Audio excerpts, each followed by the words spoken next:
Seguindo mais adiante, a gente teve um discípulo de Freud, quase seu sucessor, que chamava Jung. Jung, ele não tinha uma visão limitada e presa à libido.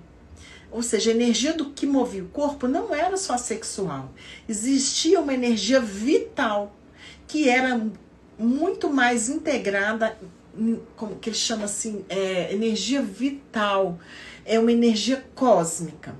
E essa energia, ela conectava também o ser humano e a vitalidade aos outros corpos, inclusive a natureza, as estrelas, ao cosmo, né? Que ele chamava de consciência cósmica. Então, ele não baseou a consciência do ser humano apenas ao ego e ao instinto, né? Ao id, e às coisas que a gente estava ali na vida prática. O Jung dizia que a nossa consciência, ela pode ser também integrada ao todo. Ele dizia que na sociedade os homens buscam muito serem perfeitos, né? Mas que na verdade a perfeição, ela não é a melhor saída. Ele diz que a melhor saída é o que ele chama de plenitude. Eu estou pleno, né?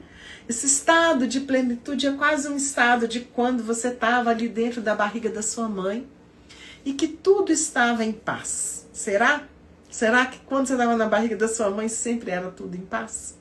Aparentemente, a gente chama de estado oceânico. É um estado de relaxamento, em que você está crescendo, desenvolvendo, que você se alimenta, que você está protegido, né? Então, ele diz que a gente tem ali memórias que vêm da mãe, memórias que vêm da família, né? Depois ele diz também que as espécies têm memórias.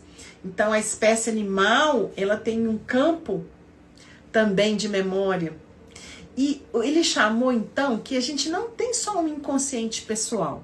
A gente também tem um inconsciente coletivo. Essa foi a visão que mais rompeu.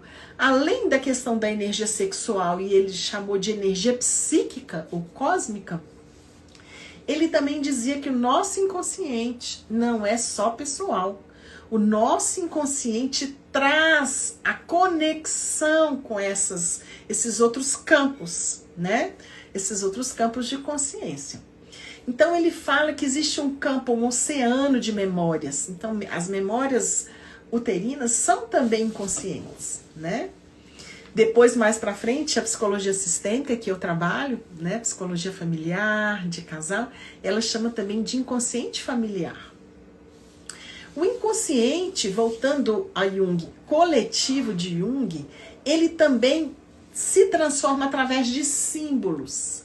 Então ele dizia que se você for estudar as religiões orientais, mais as ocidentais, todas elas têm símbolos que significam coisas. Então são imagens e sentimentos, que ele chamou de arquétipos.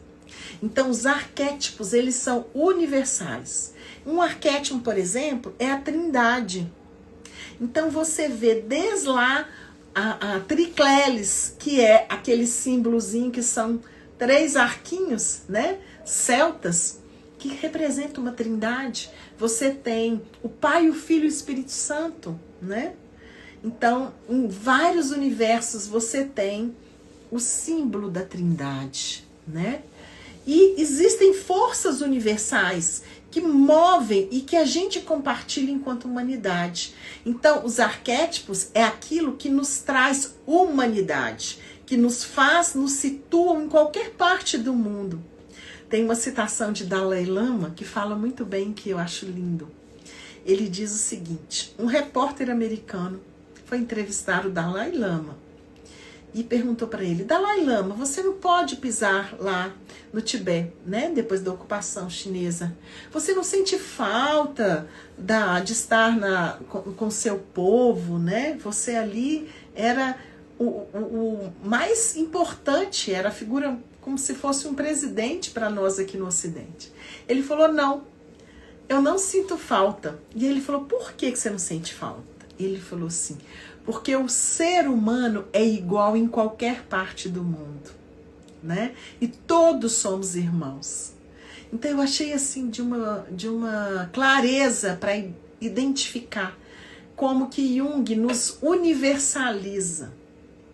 E aprofundando agora, mais internamente, ele diz também, ele pega aquela noção oriental do Yin Yang e ele diz que a nossa mente, ela tem uma natureza ânima, que é masculina, e ânimos, que é feminina.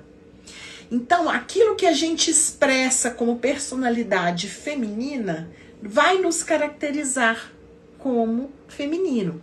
Aquilo que vem de dentro, que ficou lá dentro latente, que não é expresso, então seria o nosso masculino.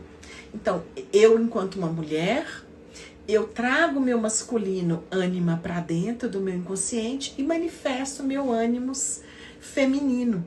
Você vê que ele traz essa noção de Oriente e Ocidente, né, do feminino, masculino, yin, yang, forças que na verdade são contrárias, não, são complementares.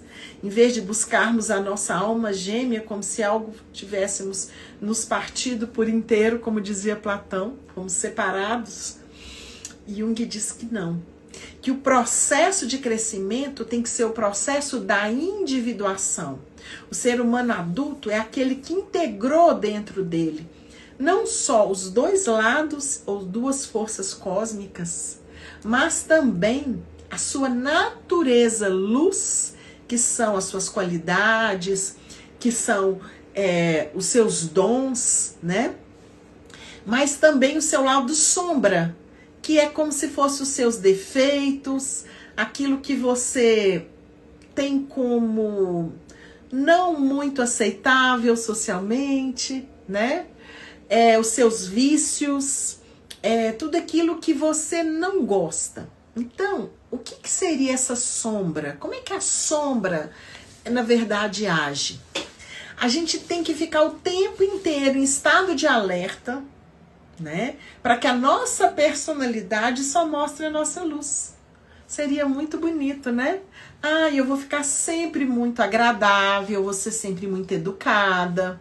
Eu sou educada, mas eu tenho a obrigação de nunca deixar de ser educada, né?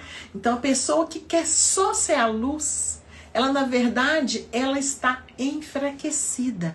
O ser humano que realmente pode se realizar é aquele que olha para o seu defeito. Então a pessoa que acha que ela é pura luz, ela pode ter um defeito, por exemplo, do egoísmo. E esse egoísmo é algo que ela não gosta de mostrar. Então ela finge que dá, que ajuda, que é caridosa, mas no fundo ela tá lá guardando coisa escondida. Você já viu aquelas pessoas que guardam aquele docinho dentro do armário e não dá para ninguém, né? Então, essas coisas, esses vícios, esses defeitos, essas coisas não muito virtuosas, se a gente trouxer ela para a luz, se a gente aceitar que a gente é um ser que está sempre em processo de individualidade, de individuação e de crescimento, o que vai acontecer? A gente vai estar pleno, a gente não vai ter que viver, a gente está em estado de vulnerabilidade positiva, que é ser humano visível para quem quiser ver. Eu tenho minha qualidade e meu defeito, assim eu sou igual ao próximo.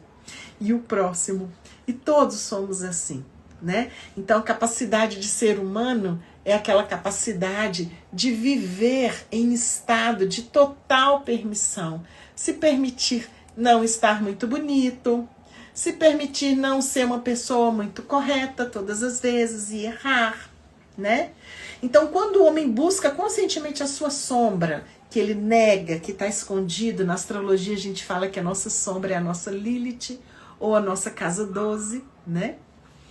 E nesse processo de crescimento, né, eu faço um trabalho que se chama Mentoria de Vidas, que vai te ajudar a se conhecer, integrar todas essas partes, para que você possa, então, depois curar suas feridas e realizar lá na frente o seu propósito de vida. São 3 ciclos: autoconhecimento, resgate dessa infância, dessas feridas, dessas dores, da autoestima, né? Para então depois você manifestar a sua realização no mundo, né? E aí ele chama essa realização de plenitude.